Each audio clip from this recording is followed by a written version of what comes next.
को राष्ट्रपिता कहते हैं।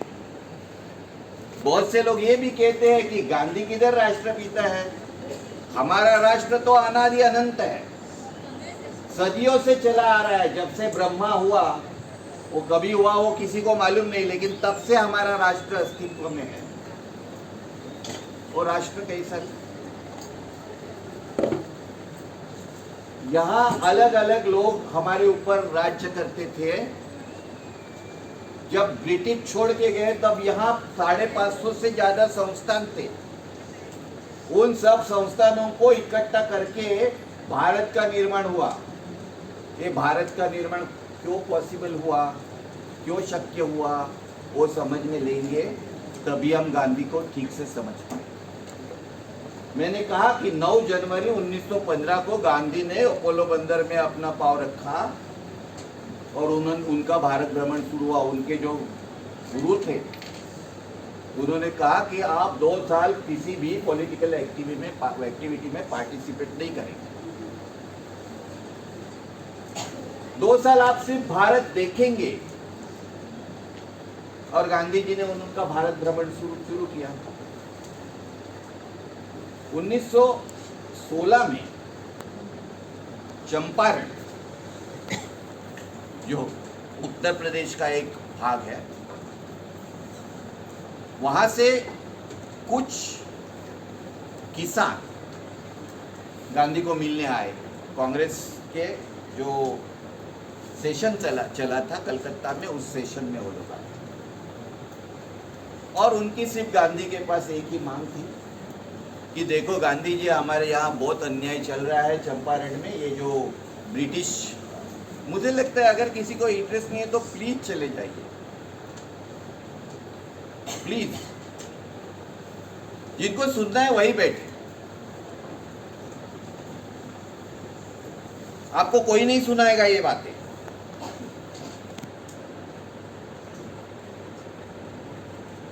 सॉरी। तो चंपारण के कुछ किसान गांधी के पास आए, गांधी कांग्रेस के अधिवेशन में थे और उन्होंने गांधी को रिक्वेस्ट किया कि गांधी जी, ये अधिवेशन में इसके निषेध का एक, नहीं मैडम, क्या है मालूम है क्या कि गांधी, मैं गांधीवादी हूँ, मैं किसी के ऊपर फोर्स नहीं करता। एक जमाना जरूर आएगा कि आपको गांधी याद आए, वो समय आप, और वो बहुत नजदीक है, कोई दूर नहीं है। गांधी का सहारा लेना पड़ेगा इस देश को, वो समय कोई दूर नहीं है। मैं नहीं रहूंगा शायद, लेकिन आप रहेंगे। इसलिए अगर समझना है तो समझो, नहीं तो चले जाओ, कोई फोर्स मत करो। इसलिए मैं कॉलेज में जाने को रिलक्टेंट रहता हूं। और गांधी ने कहा है, गांधी को पूछा कि आपको सबसे किस बात का दुख होता है, तो गांधी ये कहते हैं कि इनसेंसिटिविटी ऑफ द एजुकेटेड। हम सोचना ही नहीं चाहते, बिल्कुल इनसेंसिटिव है।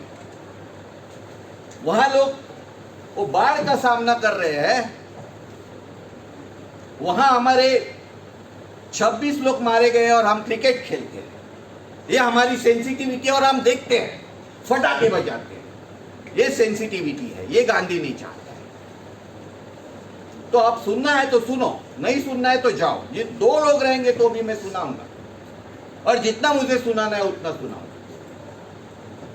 तो मैं कह ये रहा था कि उनकी सिर्फ इतनी मांग थी बेचारों की कि आप इसका एक निषेध का ठहराव यहां कर देना, क्योंकि उनको मालूम था कि कुछ नहीं कोई करने वाला, क्योंकि तब तक कांग्रेस का काम भी वही उसी की तरह चल रहा था कि इसका हम निषेध करते हैं, उसका हम निषेध करते हैं, हमें ये नहीं चाहिए, हमें वो नहीं चाहिए। गांधी जी ने कहा कि देखिए, जब तक मैं खुद परिस्थिति आके नहीं देखूंगा तब तक मैं ऐसा कुछ निषेध का ठहराव बिराव यहाँ नहीं रखूंगा, कोई रिजोल्यूशन में पारित नहीं करूंगा, ना रखूंगा। और जब गांधी को समय मिला तब गांधी चंपारण पहुंचे। वहां के ब्रिटिश जमींदारों के खिलाफ ये क्या पहली बात नहीं थी। 1909 में भी एक बड़ा आंदोलन हुआ था, लेकिन उसका कुछ नहीं हुआ। मैं वो सब वर्णन नहीं करूंगा, लेकिन चंपारण का आंदोलन गांधी जी ने यशस्वी किया। लेकिन वो आंदोलन के साथ गांधी ने और क्या क्या किया, ये बात ध्यान में रखनी चाहिए। एक तो गांधी के साथ राजेंद्र प्रसाद जैसे बड़े बड़े वकील साथ में आए थे और अपने नौकर लेके आए थे,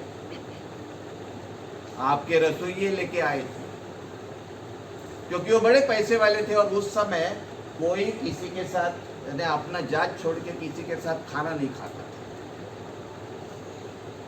तो गांधी ने उनको कहा कि देखो भाई, ये जो आपके रसोइये और नौकर लीकर है ना, ये उनको छोड़ दो, भेज दो उनको वापस। यहाँ सबका रसोड़ा एक रहेगा, सबको एक साथ खाना खाना पड़ेगा। तो बेचारों ने भेज दिया बाहर, क्या करेंगे। राजेंद्र प्रसाद ने तो यहाँ तक लिखा है कि मेरा नसीब कि मुझे संडास साफ करने को नहीं बोला। दूसरी बात गांधी ने एक रसोड़ा किया। दूसरी बात गांधी ने ये की कि वहां के जो लोग थे उनको आरोग्य और हाइजीन के बारे में कुछ मालूमात नहीं।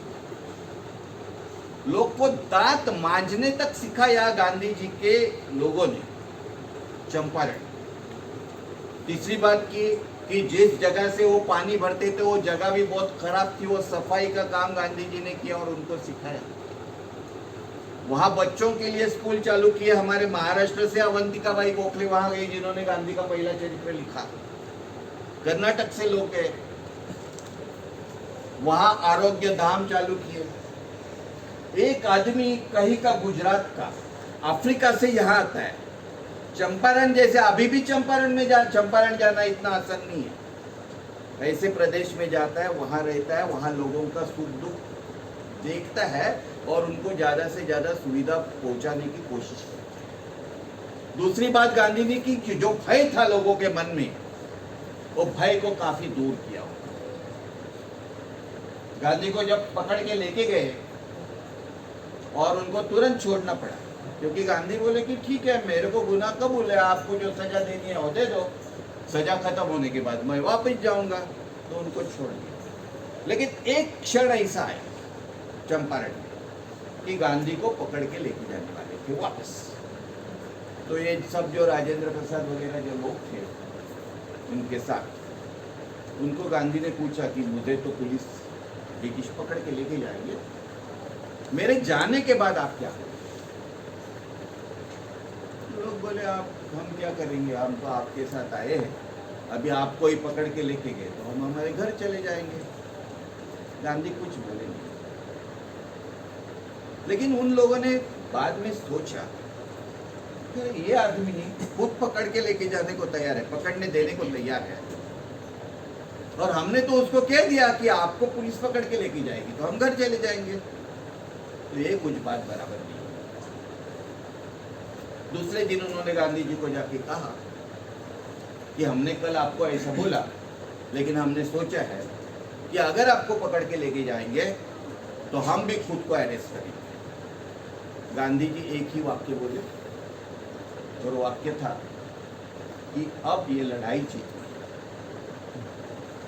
ये जो संघर्ष करने की जो नीति है, अहिंसक संघर्ष करने की जो नीति है, वो गांधी की नीति है। और उसी नीति के तहत एक कमजोर आदमी सबसे शक्तिमान आदमी के साथ टक्कर लेता है। उसके बाद में गांधी गए बारडोली में। बारडोली में क्या हुआ था, बारडोली में अकाल आने के बावजूद किसानों के ऊपर 30% टैक्स बिठाया था। वो कौन सा पिक्चर था वो? नहीं, वो टैक्स वाला पिक्चर कौन सा? लगान। वो लगान लगाया था, उसके खिलाफ किसानों का आंदोलन गांधी ने किया। खेड़ा गांधी ने ये बात की कि इस देश के किसान, इस देश के मजदूर, इस देश के हिंदू मुसलमान, इस देश के सवर्ण, इस देश के अस्पृश्य, उन सबके उन्नति का आशय, उत्थान का आशय भारतीय स्वातंत्र्य आंदोलन से जोड़ दिया। एक नए राष्ट्रवाद का निर्माण किया और आइडिया ऑफ इंडिया की शुरुआत की। और वो आइडिया ऑफ इंडिया की परिणति हमारा स्वतंत्र भारत है और हम भारत का संविधान।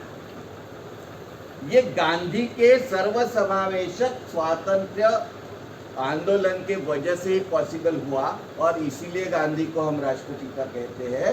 गांधी का राष्ट्रपितापन किसी के मानने या ना मानने से निर्भर नहीं है। जब तक ये देश रहेगा तब तक इस देश का राष्ट्रपिता गांधी ही रहेगा। बाद में हम थोड़ी सी बात करेंगे गांधी के आश्रमीय व्रत। किसको मालूम है गांधी के 11 आश्रमीय व्रत? किसी को? बहुत अच्छा। अहिंसा, सत्य, अस्तेय, ब्रह्मचर्य, असंग्रह, शरीर श्रम अस्वाद, सर्वत्र भयवर्जन, सर्वधर्म समानत्व, स्वदेशी स्पर्श भाव। ये गांधी के आश्रम के एकादश व्रत। इन एकादश व्रत का पालन करना, अगर आपको आश्रमीय जीवन जीना है तो जरूरी है। तो हम थोड़े में उनके ऊपर ये करेंगे। सत्य के प्रति गांधी की प्रखर निष्ठा थी। और आपको मैं ये कहता हूँ कि आप अगर गांधी की आत्मकथा पढ़ेंगे, और नहीं पढ़ी है तो पढ़ो, तो गांधी मेरे से और आपसे भी खराब थे। जो मैंने और आपने भी कभी किया नहीं हो, मैं समझता हूँ अच्छे लोग हैं, आपने कुछ किया नहीं होगा, इससे बुरे बुरे काम गांधी ने किए उनके जब वो पढ़ रहे थे तब। और इसमें गांधी ने एक नाटक देखा, तब फिल्में नहीं थी, नाटक चलता था, हरिश्चंद्र, राजा हरिश्चंद्र। और वो नाटक से गांधी को सत्य के प्रति प्यार हो गया। और गांधी ने, उन्होंने जितने जितने कुकर्म किए थे, यानी उसने अभक्ष भक्षण किया था, जो खाना नहीं चाहिए वो खाना खाया था, वो किसी महिला के पास जो अलग काम करती है, ऐसे यहाँ गांधी गए थे, भले वहाँ से तो बाहर निकले।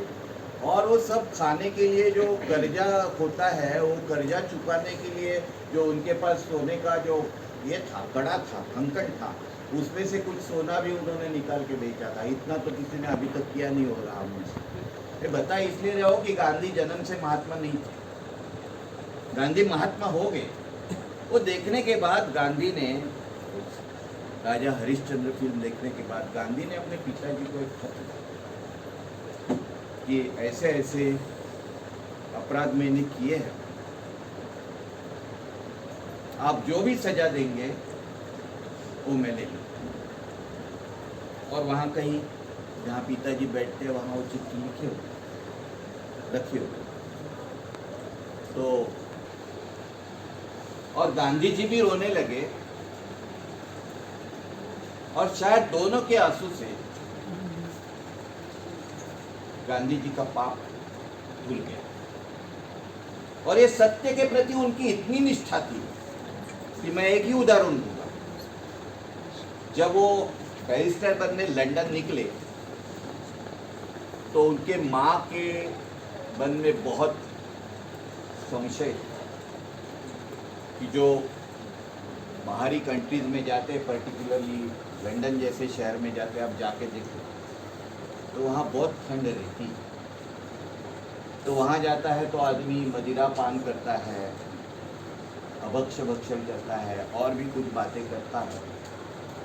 तो माँ ने उनसे 3 वचन दिए। वो 3 वचन ऐसे थे कि मैं जो परस्त्री मारी मातरे, जो इसने पढ़ा ना अभी, कि परस्त्री को मैं माता करके मानूंगा, मैं कोई अभक्ष भक्षण नहीं करूँगा, और मैं मदिरा को नहीं छूऊंगा, मैं नॉनवेज नहीं खाऊंगा थोड़े। तो गांधी अपने उनके जो ये अन्न के जो प्रयोग थे वो लंदन से ही चालू हो गए। वो अच्छा प्रकरण है, आप पढ़ लेंगे। तो उन्होंने एक जगह पे देखा कि वेजिटेरियन क्लब, तो गांधी उस क्लब के सभासद हो गए। तो वहाँ चर्चा चल रही थी कि अंडा वेज है या नॉन वेज। और वो जो डिबेट हुई उसमें डिबेट में ये तय हो गया कि अंडा ये नॉन वेज है, तो गांधी ने अंडा खाना शुरू किया।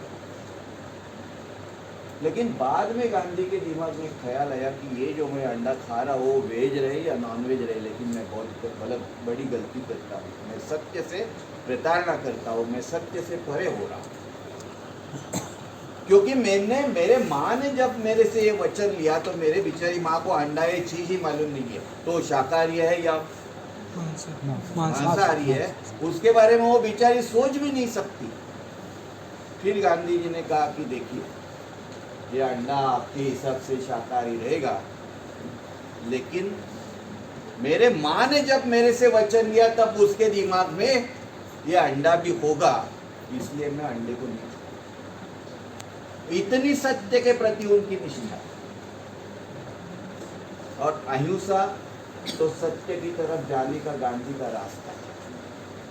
यानी गांधी आखिर इस नतीजे पर पहुंचे कि ईश्वर ही सत्य ईश्वर है। ये गांधी का प्रवास है। एक बार गांधी कहते ईश्वर को सत्य मानते थे, बाद में गांधी सत्य को ईश्वर मानने लगे। अस्तेय यानी चोरी मत करो, ये सब धर्म के लोग बताते हैं और आप में से भी कोई भी करता होगा तो अस्तेय के ऊपर मैं ज़्यादा नहीं जाऊंगा।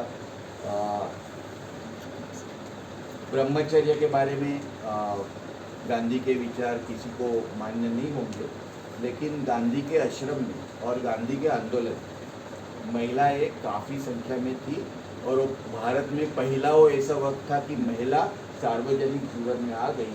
और सार्वजनिक जीवन में महिलाएं जब काम करती है तो उनकी पूरा सुरक्षित लगना चाहिए। ये भी एक ब्रह्मचर्य का उद्देश्य था। उसके नैतिक और आध्यात्मिक उद्देश्य के बारे में मैं बात नहीं करूँगा, लेकिन आप थोड़े बड़े होंगे तो उस पर भी बात करने के लिए मैं तैयार हूँ। तो ये ब्रह्मचर्य की बात हो गई। असंग्रह यानी मेरे ज़रूरत से ज़्यादा चीज़ें मैं साथ में नहीं रखूँगा, क्योंकि गांधी का एक वाक्य बहुत प्रसिद्ध है कि ये पृथ्वी के पास एक आदमी का ये करने के लिए, सब लोगों की गरजों की पूर्ति करने के लिए बहुत है, लेकिन एक आदमी का ये इसको जो लालच, एक आदमी की लालच पूरी करने के लिए उसके पास कुछ नहीं है कि this earth have enough to provide the needs of everybody, but not the greed of it. स्वदेशी के बारे में चरखा को गांधी ने बहुत महत्व दिया था और इस चरखा के बारे में हम बहुत सुनते हैं और लोग ये भी कहते हैं कि ये जो कहते हैं गाना है ना, चरखा चला चला के लेंगे स्वराज्य लेंगे, तो चरखा चला के क्या स्वराज्य मिलता है, तो ऐसा सवाल हमें पूछा जाता है। तो उसका जवाब इतना ही है कि एक आदमी कहता है और लाख लोग चरखा चला के स्वातंत्र नहीं मिलता, लेकिन एक आदमी से कहने से जब लाख लोग चर्चा चलाते हैं और उससे जो संगठन निर्माण होता है वो संगठन से स्वराज्य मिलता है। ये जो संगठन गांधी ने किया तो हर चीज के बारे में उन्होंने काफी सोचा, गहराई से सोचा और वो संगठन किया। दूसरा चरखा का मतलब ये है कि हम लोग ये कहते हैं कि शोषण नहीं होना चाहिए और स्वदेशी शोषण को रोकने का एक बड़ा हथियार था। मैडम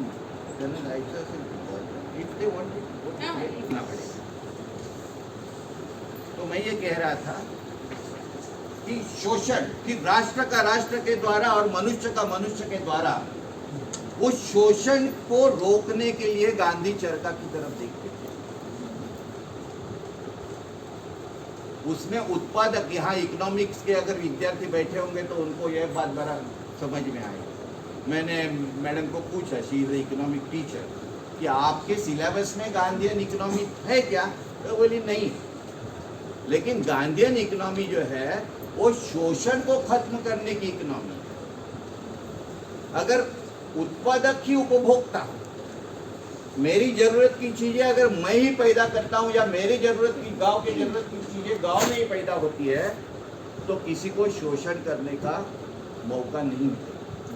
दूसरी बात ये थी कि तब सब खेती बारिश पे अवलंबित थी, तब इरिगेशन नहीं था और 8 महीने हमारे किसान बेरोजगार रहते थे और यहाँ से पूरा जो कपास था वो वहाँ मैनचेस्टर में लेके जाते थे और वहाँ से कपड़ा यहाँ आके खरीदने को मजबूर करते थे। वो आर्थिक शोषण गांधी को रोकना था। इसलिए एक प्रतीक रूप में चरखा था। अहिंसा के बारे में एक बात समझ लेनी चाहिए। गांधी जी अहिंसा के प्रति प्रतिबद्ध थे। उन्होंने इतना तक कहा है कि आजकल वो गाय का मारने के बारे में बहुत होता है ना कुछ। उन्होंने कहा था कि एक गाय को बचाने के लिए मैं मनुष्य को भी नहीं मारूंगा और मनुष्य के बचाने के लिए गाय को भी नहीं मारूंगा। गाय ये पूरी प्राणी सृष्टि की करुणा का प्रतीक है। गाय की आंख में अब झांक के देखो, अगर किधर दिखी गाय तो गाय के आंख में देखो, एक मूर्तिमंत करुणा आपको गाय के आंख में दिखी। इसलिए गाय उनके अहिंसा की प्रतीक थी। इसका मतलब अब बकरा और मुर्गा खाओ, ये कोई गांधी का कहना नहीं था। गांधी ये कहते थे कि हमारी जो सृष्टि है उस सृष्टि का सृष्टा एक है और उन्हीं ने सबको पैदा किया। जैसा मनुष्य को पैदा किया वैसा अन्य प्राणियों को पैदा किया, वैसे ही वनस्पतियों को पैदा किया। पर पूरी तरह से अहिंसक कोई नहीं रह सकता, इसलिए जितनी हिंसा आवश्यक है उतनी ही हिंसा करो। ये गांधी के अहिंसा का सार था। अस्पृश्यता के बारे में गांधी जी के विचार उनकी उम्र के 8 साल से पक्के हुए थे और उनकी जो त्रिसूत्री थी, हिंदू मुस्लिम ऐक्य, स्वदेशी और अस्पृश्यता निवारण, ये जो स्वातंत्र्य की जो त्रिसूत्री थी उनमें गांधी जी ने ये चरखा स्वदेशी इसका ये किया था। उसमें से जो भयवर्जनम है वो कल्पना ठीक से समझ लो आप। यानी कोई आपसे मैं सबल हूँ, यानी समझो ये मेरे दोस्त के पास तलवार है तो मेरे पास बंदूक है, या इनके पास क्या बोलते हैं AK-47 जो भी है वो। गांधी की निर्भयता या गांधी की निर्भयता की कल्पना, ये हम शक्तिमान है इस पर नहीं थी, तो भय का अभाव, ये गांधी की निर्भयता। भय है ही नहीं, भय के भावना पर काबू पाना, विजय मिलाना, ये गांधी की निर्भयता थी। ये भी हमें समझ लेनी चाहिए। मैं हिंदू मुस्लिम एकता की बात की। हिंदू मुस्लिम एकता के बारे में जिन लोगों को फिरोज सावरकर रहे 1908 तक के, उन्होंने भी हिंदू मुस्लिम एकता का पुरस्कार किया है। यहाँ तक सावरकर ने लिखा है कि एक हिंदू जितना राष्ट्रभक्त हो सकता है उतना ही एक मुस्लिम राष्ट्रभक्त हो सकता है। ब्रिटिश की नीति दो लोगों में झगड़ा लगा और राज करो ये थी। जब तक हिंदू और मुसलमान इकट्ठा आके ब्रिटिश के खिलाफ नहीं लड़ेंगे तब तक देश स्वतंत्र नहीं होगा। ये 1857 के जो जिसको स्वातंत्र्य समर कहते हैं उसमें भी आप उसके ऊपर की बुक्स पढ़ेंगे तो आपके ध्यान में आएगा। जो लोग हुए, फिर वो भगत सिंह हो जिन्होंने स्वातंत्र के लिए लड़ना था, ऐसे सब लोगों ने हिंदू मुस्लिम एकता का पुरस्कार किया है। लेकिन और एक बात गांधी को, हिंदू मुस्लिम यानी सिर्फ हिंदू मुसलमानों की एकता नहीं, गांधी ये मानते थे कि हमारे विश्वास अलग रहेंगे, हमारे धर्म अलग रहेंगे, लेकिन वो विश्वास को रखते भी अपने अपने धर्म के ऊपर हम एक राष्ट्र बन सकते हैं। ये गांधी की कल्पना थी। उसमें गांधी हार गए या हम लोगों ने उनको हराया वो बिल्कुल अलग बात है, लेकिन ये सब बातें नहीं समझ में लेनी चाहिए। आश्रमीय व्रतों के बारे में अगर अस्वाद एक है, अस्वाद का मतलब है कि मैं मेरा उदर भरण नोए जाणीजे यज्ञ कर्म, मेरा यज्ञ चलने के लिए, मेरी चलने के लिए मैं खाता हूँ, ना कि उसके टेस्ट के लिए मैं खाता हूँ। तो ये सब बातें उसमें से जो आपको लेनी है वो ले लो। लेकिन मैं इतना ही कहूँगा कि इसमें तो गोरक्षण के बारे में ये बहुत आजकल कहा। तो गांधी का गोरक्षण यानी हाथ में लाठी और तलवार लेके देखता है कौन गाय को लेके जाने को आता है, ऐसा गोरक्षण नहीं। गोवंश की वृद्धि, गोवंश का संरक्षण, ये गांधी का गोरक्षण था। और उसके पीछे एक कल्पना तो अहिंसा की तो थी ही, दूसरी कल्पना ये थी कि तब खेती पूरी गोवंश पर निर्भर थी, यानी खेती में खाद भी गाय और बैल से, खेती में काम भी बैल से, उसका जो लेके जाना है कहाँ वो भी बैल से। और ये जो पर्टिकुलरली ब्रिटिश जो लोग थे जिनका जो सैन्य था, वहाँ बड़े पैमाने पे छोटे छोटे जिसको काफ कहे जाते हैं वो काटे जाते थे। उस समय गांधी जी गोरक्षण की बात करते थे। तब ये जो आज जो गोरक्षण के बारे में बहुत बड़बड़ करते हैं वो लोग बिल्कुल चुप थे, वो ब्रिटिश की सेवा कर रहे थे। तो गोरक्षण ये गांधी का कोई धार्मिक कार्यक्रम नहीं था, वो एक आर्थिक कार्यक्रम था। दूसरा, आजकल सफाई को भी बहुत बड़ा महत्व दिया जाता है। हमारे पंतप्रधान जी तो कहते हैं कि सफाई ही स्वराज है, लेकिन गांधी की सफाई जरा ठीक से समझ। दुनिया भर में अस्पृश्यता मानी जाती है, वो इसलिए मानी जाती है कि अगर कोई आदमी गटर में काम करके बाहर आया है तो मैं उसको छूऊंगा नहीं और आप भी उसको छूएंगे नहीं, वो अस्पृश्य होता है। लेकिन वो जब साफ सुथरा होता है तब वो बाहर आता है और अस्पृश्य बन जाता है पूरी दुनिया में। लेकिन हमारे यहाँ वो काम करने वाला एक विशिष्ट समुदाय का रहता है और वो उसको अस्पृश्य ही रहता है। ये हमारा सो कॉल्ड कल्चर है, और ये सिर्फ हिंदुओं की बात नहीं है, ये सब इंडियंस की बात है। तो गांधी जी की सफाई जो काम एक विशिष्ट वर्ग को दिया है, आज भी मैंने पेपर में पढ़ा कि आज भी बम्बई में अपने सर पर महिला ये करने वाले लोग हैं, कुछ सर्वे, वो आज ही मैंने पढ़ा। ये काम गांधी के आश्रम में रहना करना पड़ता था, क्योंकि गांधी सिर्फ अस्पृश्यता खत्म करना नहीं चाहते थे, सब लोगों को काम करके एक श्रम प्रतिष्ठा निर्माण करना चाहते थे। कोई काम हल्का नहीं है और कोई काम बड़ा नहीं है, ये गांधी की कल्पना थी और वो ध्यान में रखनी चाहिए। राम राज्य के बारे में भी आजकल तो जब जय श्री राम की घोषणाएं बहुत जगह पे सुनी जाती है, और ये भी कहा जाता है कि गांधी ने ही राम राज्य का पुरस्कार किया था, तो गांधी का राम राज्य थोड़ा सा समझ लो। गांधी ने ये कहा है कि मेरे कल्पना में जो राम है वो राम अस्तित्व में था या नहीं वो मुझे मालूम नहीं, लेकिन मेरे राज्य में एक भी आदमी तुरंत न्याय के बिना वंचित नहीं रहेगा। ऐसा नहीं होगा कि कोई फिल्म एक्टर ने किसी को कुचल दिया है तो 2 घंटे में वो छूट जाएगा कन्विक्ट होके भी, और दूसरा कोई गरीब आदमी कुछ खाने के लिए, कुछ भूख मिटाने के लिए कुछ चुराया है तो उसको जमानत देने के लिए कोई नहीं है करके 5-5 साल जेल में सड़ेगा। ऐसी न्याय व्यवस्था मेरे यहाँ नहीं रहेगी। और मेरा राम राज ये एक परिपूर्ण डेमोक्रेसी का राम राज होगा, परिपूर्ण लोकशाही का, जनशाही का राज होगा, जिसमें माइक्रो माइनॉरिटी की बात भी सुनी जाएगी। यानी मेजॉरिटी जो कहती है उसके ऊपर नहीं चलेगा।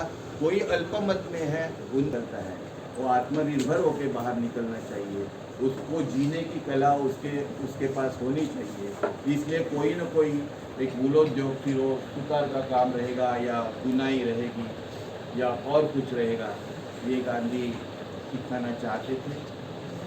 गांधी ये कहना चाहते थे कि ये एजुकेशन हो वो पूर्णतः फ्री हो, मुफ्त हो, किसी को कोई फीस ना देनी पड़े। टीचर्स की सैलरी काम करके विद्यार्थी देंगे उनको। आज के जैसा बोलते हैं ना स्वयं अर्थ सहायक या ऑटोनॉमस जिसे कहते हैं, इस तरीके के स्कूल की गांधी की अपेक्षा नहीं थी। उसको भी मैं ज़्यादा ये नहीं दूंगा, लेकिन गांधी के स्कूल में एक बिल्कुल बात थी कि वो धर्म शिक्षण नहीं देते थे, वो मूल्य शिक्षण देते थे, जिसको वैल्यू एजुकेशन कहते हैं। शायद आप लोगों को भी वो वैल्यू एजुकेशन का कुछ तो भी पढ़ाया होगा, लेकिन उसका मार्क्स के दृष्टि से कोई महत्व नहीं, इसलिए आपने ध्यान भी नहीं दिया होगा। तो मुझे लगता है कि जितना आपकी सहन शक्ति है उतना मैंने पूरी आपकी टेस्ट की है। तो मैं एक छोटी सी कहानी सुना के मैं मेरा वक्तव्य समाप्त करता हूँ कि गांधी और रविंद्रनाथ ये दोनों अच्छे दोस्त मित्र थे। लेकिन रविंद्रनाथ को ये गांधी का राष्ट्रवाद वगैरह, रविंद्रनाथ राष्ट्रवाद के बहुत आगे निकल चुके, तो उनको कोई रुचि नहीं थी राष्ट्रवाद में गांधी की। तो एक दिन दोनों सुबह निकले थे बाहर घूमने के लिए, बहुत अच्छा वातावरण था, सुगंधित वायु वगैरह छूटता है, वो छूटा था, फूल खिल रहे थे और पंछी गा रहे थे। तो गुरुदेव ने गांधी जी को पूछा कि गांधी जी मुझे ये बताओ, ये गाते हुए पंछियों को आपके फिलॉसफी में कुछ स्थान है या नहीं, आपकी फिलॉसफी उनके बारे में सोचती है कि नहीं? तो गांधी जी ने कहा कि गुरुदेव हाँ, ये पंछी गाए इसी के लिए मेरी फिलॉसफी है। फर्क इतना है कि आप पंछियों का गाना सुनते हैं और मेरा तत्व ज्ञान सुबह उठने के बाद गाना गाने की ताकत पंछियों में रहे, उसकी फिक्र करता है। इस देश के 40 करोड़ पंछी जो रात को भूखे या आधपेटे सोते हैं और सुबह और कमजोर होके उठते हैं, उनको इज्जत की रोटी मिले, इसलिए उनके हाथों को काम मिले, ये गांधी का तत्व ज्ञान था। मुझे यहाँ बुलाया, इसलिए मैं बुलाने वालों को तो बहुत ही शुक्रिया अदा करता हूँ। आप सब लोगों ने सुनने के लिए रिलक्टेंट रहने के बाद भी मेरी बात सुनी, इसी में मैं सार्थक समझता हूँ। मैं ऐसा समझता हूँ कि गांधी के बारे में और अध्ययन करने की प्रेरणा आपको मिलेगी। अगर आपके मन में कुछ सवाल है गांधी जी के बारे में तो आप मुझे पूछ सकते हैं। मैं कोई बहुत बड़ा विद्वान नहीं हूँ, आपके जैसा ही मैं था, आपसे भी खराब रहेगा थोड़ा सा, लेकिन मेरे जीवन में गांधी आया और मेरा जीवन बदल गया, इसलिए मैं गांधी को भी धन्यवाद देता हूँ। और गांधी जी के ऊपर जिस जिसको मालूम है कि मैं बात करता हूँ वो मुझे बुलाते हैं, इसलिए उनका भी धन्यवाद देता हूँ। आपको मेरा बहुत बहुत धन्यवाद।